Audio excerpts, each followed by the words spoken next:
Hello बच्चों, आज हम करेंगे एक्सरसाइज 1.4 का question number 4। Represent under root 9.3 on number line.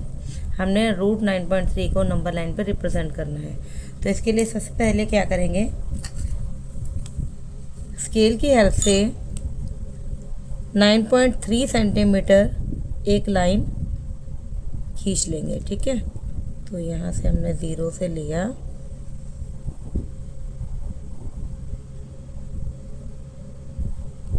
9.3। तो यहाँ से यहाँ तक जो लेंथ है वो हो गई हमारी 9.3। 0 से आप काउंट करोगे 9 तक, फिर 1 2 3, तो यहाँ से यहाँ तक हो गई 9.3। ठीक है, इसको हम कोई नाम दे देंगे, से ए बी। अब हम क्या करेंगे, इसके बाद 1 यूनिट हम एक्स्ट्रा लेंगे। तो यहाँ से आप 1 यूनिट लोगे एक्स्ट्रा।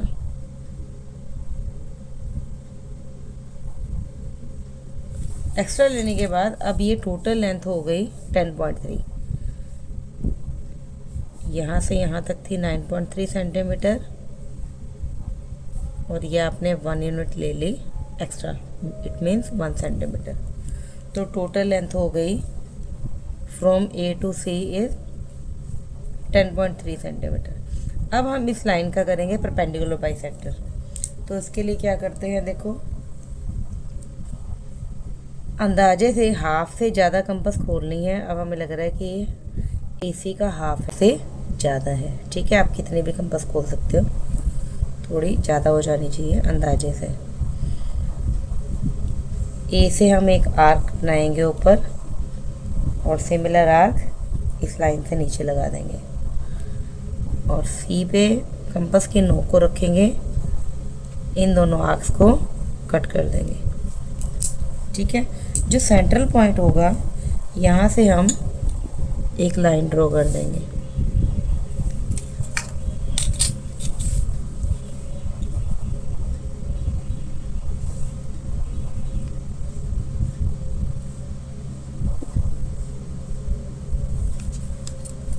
ठीक है, तो इस लाइन ने क्या किया, AC को बाइसेक्ट कर दिया, हाफ हाफ बांट दिया।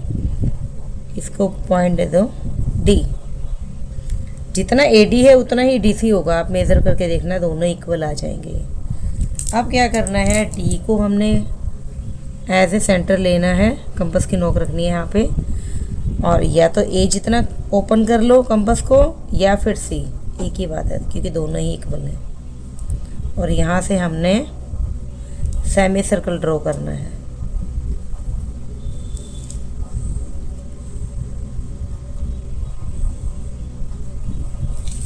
ठीक है, तो सेमी सर्कल ड्रॉ कर दिया हमने। अब क्या करना है, जहाँ से आपने एक्स्ट्रा लिया था 1 यूनिट, पॉइंट P से लिया था, यहाँ पे हमने 90 डिग्री का एंगल ड्रॉ करना है। ठीक है, अब आपकी मर्जी है, आप इसको कंपास से भी ड्रॉ कर सकते हो और प्रोट्रैक्टर से भी। ठीक है, मैं प्रोट्रैक्टर का यूज़ कर रही हूँ। तो यहाँ से हमने लेना है 90 डिग्री। तो ये जो 90 का है, यहाँ पे हम पॉइंट लगा देंगे बिल्कुल बीच में। और जब हम इसको ड्रॉ करेंगे, ये देखना सेमी सर्कल पे कहाँ पे कट करेगी। इस पॉइंट पे कट कर दिया। ठीक है, तो ये पूरा 90 जाएगा, हमें बस यहीं तक की ज़रूरत है। तो ये इसको हमने ले लिया पॉइंट E। अब ये जो लाइन है, ये लाइन रिप्रेजेंट करेगी अंडर रूट 9.3, लेकिन हमें इस अंडर रूट 9.3 को नंबर लाइन पे लेके आना है। नंबर लाइन कहाँ है, ये है नीचे। हम इसको एक्सटेंड करेंगे नंबर लाइन को,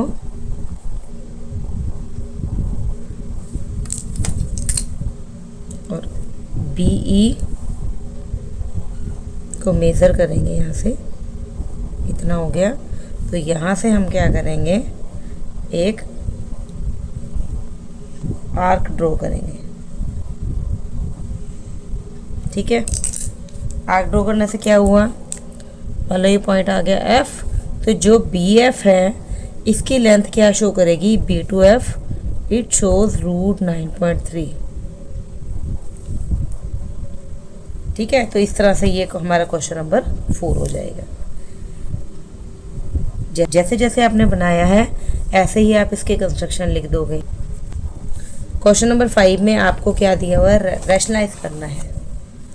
rationalise the denominator of the following, हमें इसका क्या करना है, डिनोमिनेटर को रैशनलाइज करना है।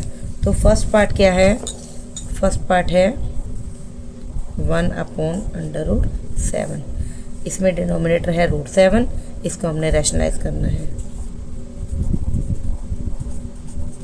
Rationalise the denominator. तो देखो इसमें क्या करेंगे, जो भी डिनोमिनेटर है सेम डिजिट से हम कर देंगे मल्टीप्लाई और डिवाइड। ये क्या किया हमने, डिनोमिनेटर को रैशनलाइज कर दिया। होगा क्या उससे, √7 1 √7, इनको मल्टीप्लाई कर देंगे और √7 और √7 बन जाएगा √7 का स्क्वायर। और जब भी स्क्वायर होता है स्क्वायर रूट से कट जाता होता है, तो ये आ जाएगा √7/7। तो जो हमारे क्वेश्चन में डिनोमिनेटर में अंडर रूट था वो अंडर रूट अब हट गया है। ठीक है, हम यही प्रेफर करते हैं कि आंसर हम वो निकाल लें जिसके डिनोमिनेटर में अंडर रूट ना हो। तो ये हमने इसको क्या कर दिया, रैशनलाइज, और ये आ गया answer. Second part 1/√7 - √6। Now on rationalise the denominator, इसमें भी हम क्या करेंगे, रैशनलाइज कर देंगे डिनोमिनेटर को। ऑन रैशनलाइजिंग द डिनोमिनेटर,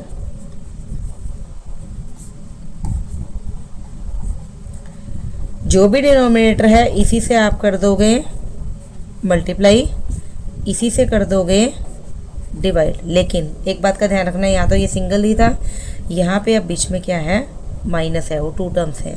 तो अगर यहाँ माइनस है तो आपको यहाँ प्लस वाले टर्म से मल्टीप्लाई और डिवाइड करना है।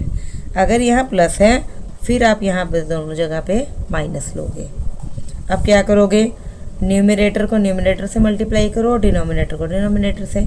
ये तो 1 से मल्टीप्लाई होके एज इट इज़ आ जाएगा।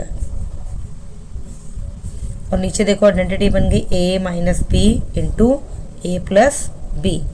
तो जब मैं इसको एक्सपेंड करेंगे तो ये आ जाएगा a² - b², क्योंकि आपने पढ़ा होगा ये फॉर्मूला होता है a + b into a - b किसके इक्वल होगा, a² - b²। तो ये आइडेंटिटी हमने यहाँ पे लगा दी। तो इससे क्या होगा, अंडर रूट से स्क्वायर कैंसिल हो जाएगा, नीचे आ जाएगा 7 - 6 और 7 - 6 क्या होगा, 1। तो न्यूमरेटर आ जाएगा √7 + √6 सेम, और नीचे आ जाएगा 7 - 6। 7 - 6 1, तो आपकी मर्जी है, आप 1 लिख भी सकते हो डिनोमिनेटर में, नहीं भी लिखोगे तो भी सही है। तो ये क्या आ जाएगा answer. Now third part,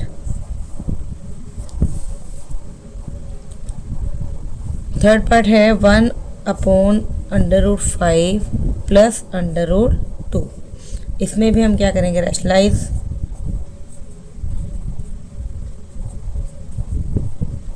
on rationalising the denominator.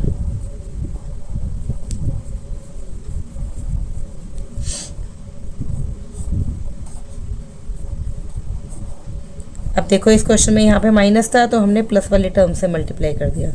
अब यहाँ पे प्लस है तो हम क्या करेंगे, माइनस वाले टर्म से मल्टीप्लाई कर देंगे, सेम टर्म। इनको जब हम मल्टीप्लाई करेंगे तो आ जाएगा √5 - √2। नीचे फिर आइडेंटिटी बन गई a + b a - b, तो सिंपली आप लिख दोगे a² - b²। ये कैंसिल हो जाएगा और हमारे पास आ जाएगा √5 - √2 अपॉन 5 - 2 आ जाएगा 3। तो हर एक पार्ट में आप देखोगे कि डिनोमिनेटर में अंडर रूट था और लास्ट में वो रिमूव हो चुका है।